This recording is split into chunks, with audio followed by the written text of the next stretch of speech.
This is the Created For You podcast with your host, Kassandra Lauren Gordon, and I am here with Yvonne Oshodi. Yvonne, welcome to the podcast. So, Thank you.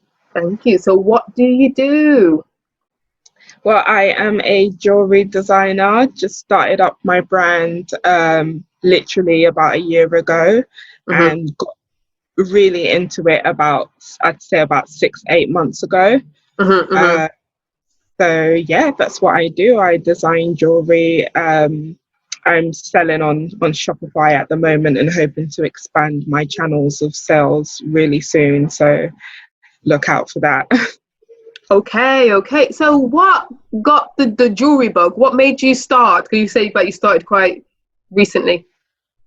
Yeah, well, the jewellery is more recent in terms of that being a business venture. But in terms of going out into entrepreneurship, should I say, that's always been a motivation for me from a very young age. A lot of the women in my family are entrepreneurs and own their own businesses. So it's something I've grown up around literally all my life, really. It was just a matter of what direction I was going to go in. Okay, so that's very, very creative. Okay, so what type of jewellery then? Can you just go into more about what type of jewellery you create? We mainly deal in solid sterling silver. So we've got a range of earrings, necklaces and rings, and bringing out more designs every month. I obviously do all the designs myself, and they then get sent down to our silversmith, who does the final piece after we've done the CAD design and the waxing and the molds and the masters and stuff like that. So we get the designs 3D printed and then get it sent down to the silversmith to do the rest. It's a classic take on urban jewelry, should I say, even though I actually really don't like that word urban. Let's unpack it. Cause what does urban mean? Because as just putting out for the listeners out there, we're both Black women, so we hear this a lot. So I want your take on it. I almost find the word a bit derogatory. I find it as a way, I feel like people try to use it to replace the word ghetto. And sound a bit more sophisticated than it actually is. So urban is not the right word to classify my jewellery. Like I said, I grew up in South London, so I'm very inspired by my youth and the hip hop culture, and growing up in the early 2000s, late 90s, and seeing different women like from Salt and Pepper to like different hip hop artists, Missy Elliott, Foxy Brown, and the way they used to wear their jewelry, big hoops, big gold chains, all those type of things. I've always worn my jewelry the same way since I was until now, and I just wanted to put my own twist on it, because it's impacted my style and who I am. So it's become a part of the way I dress all the time. There's always got to be big hoops. There's always got to be layered necklaces. There's always got to be a couple of rings on my fingers. It's just the quality of the jewelry that I wear these days has changed, but the style has always remained the same. I hear you. So I just wanted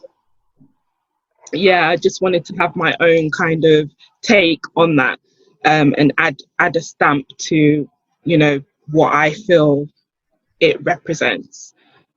I've made my pieces a bit more stronger, should I say. They have this hint of masculine rawness to them, even though they are still quite feminine. So some of the pieces can be worn by men and by women as well. So yeah, that's the basis of it, really. Yeah. When I'm listening, when you say hip hop is such a for me, a broad term. Is it American hip hop? You did mention American hip hop artists. What about the grime scene? You're in London, so I'm guessing the hip hop or the UK rap, UK grime scene. Is your jewelry inspired by that? Yeah, the UK grime scene really did have a lot to do with it. I mean, I grew up with So Solid, just like the rest of us, Oxide and Neutrino.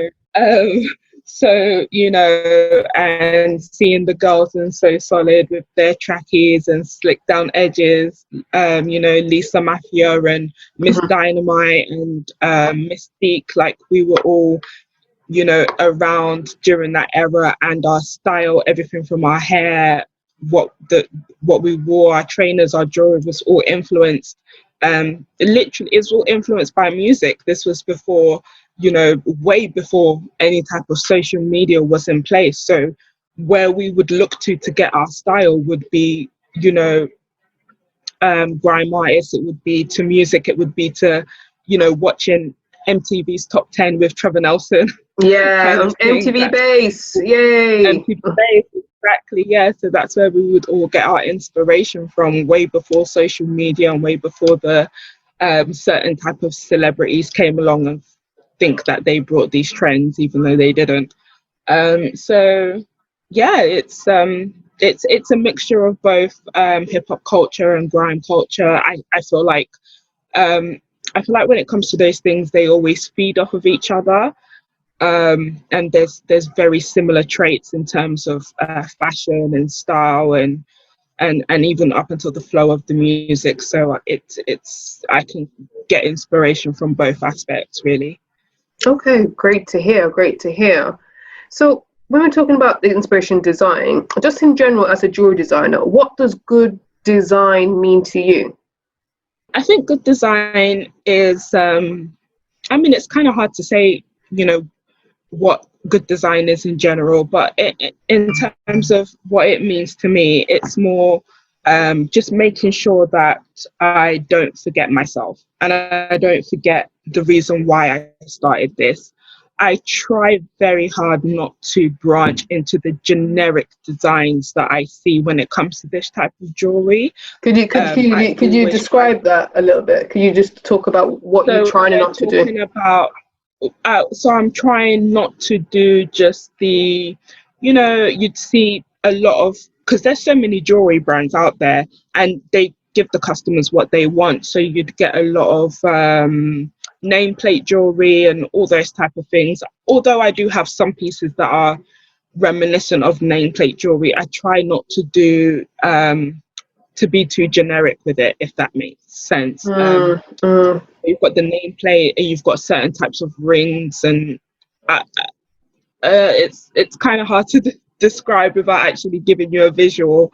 But you'd notice it's more kind of like little Instagram boutiques that have the same type of thing. So once, say for example, as it always is these days, if a Kardashian wears one type of thing, every single Instagram boutique will then find a way to find a vendor that has that type of thing, and it's then, you know, it becomes a trend for a while, you know. So it could be a Cuban chain link necklace, for example, and if a Kardashian wears it, it gets remade, and you know, everybody has it, kind of thing.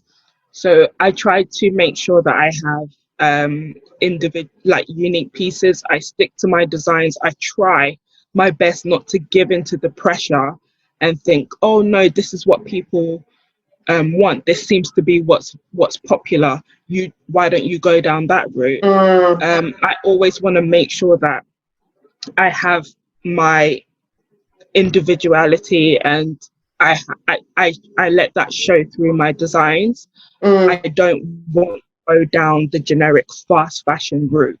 I don't want to be like everybody else, because, you know, I don't want to provide what 20, 50, 60, 70 people are already giving you.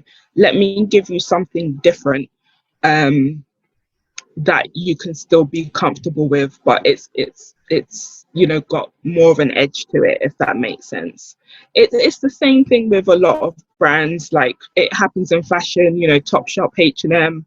You'd see the same thing in every single store, but just in a different color or a different cut or whatever it may be. And that can happen a lot in jewelry, especially when people can just buy bulk from vendors and get like, 50 of the same style in different colors from vendors or from AliExpress or wherever they make. So I try to stay away from that route. Yeah, it seems like. No, I was just going to say that. No, it's all right. It seems like being in individual, isn't it? It's like, what's the point of creating jewelry like for everyone else? They can just go to the generic places, and there's nothing wrong with that. People want something there, but that's not what you do. You try to stay different, and give high value to your clients and your customer. I was just thinking, I was looking at what you wrote, like as a bio, like female power and a hint of masculine rawness. Could you just break that down a little tiny bit? Because I'm just trying to, because I'm in my head, something in jewelry is quite popular over the last couple of years of gender fluidity, and I'm not sure it's that, but what do you actually mean? What that means is, obviously, the pieces that I have are some of them are unisex, give or take a couple of rings and earrings and stuff like that. They're very strong in terms of the type of chains that I use, the way, the type of, say for example, my pendants and the type of fonts that I use as well. On my jewelry, say if I'm doing any etching or anything like that, or if it's something that's reminiscent of a nameplate earring, the font is still very harsh. But say for example, I've got these baby girl earrings. Then actually, instead of it being made with that classic kind of bamboo hoop, I decided to go for a chain and make it out of a Cuban link chain. And then instead of the font being that classic italic, I went for more of a Old English font on that. So it's got that edge to it. With my chains, I don't use like Figaro chains or snake chains. I use ball chains. So it's just to give it, you can see the strength in the piece. There's no way that you can't look at that piece and think that really stands out. You're going to wear that and people will notice it. They will see the strength in it. They will see the message behind it. They will see the individuality in it. So it's kind of, because with other pieces that are more feminine in terms of like the type of chains, the softness of them, you get those Figaro chains and snake chains and really thin Cuban link chains that are quite soft and quite elegant. Mine are not like that at all. We're not going for soft and elegant here. We're going for we're trying to make an impact here. We want you to express yourself a bit more. You don't have to, when it comes to jewelry, when it comes to women wearing jewelry, you don't have to just shrivel yourself into, it's got to be ladylike, it's got to be cute, it's got to be, no, if you can take a stand when it comes to your clothing and you could, and your fashion and your point of views and your rights as a woman, then you can take that stand with your jewelry as well. You can still rock your jewelry. You can still have a bit of a feminine edge to it, but still be able to just say, I've still got some strength to me. I don't have to be soft if I don't want to. Yeah. So, so that's what most of my pieces are. Yeah. So following on from that, what is one of your favorite pieces? I always ask that. You got to choose one of your babies. What is one of your favorite pieces? What you really love? My favorite piece, that's really hard. That's really hard because every time I get one that's been made, I'm like, oh no, that one's my favorite. Oh no, that one. No. All right. What's one of your favorite recent pieces then? My favorite recent piece would have to be my cutthroat necklace. It is a razor blade shaped pendant with the word cutthroat etched into it, and it is on a 18 or 16 inch sterling silver ball chain. That one definitely has to be my fave, actually. Yeah.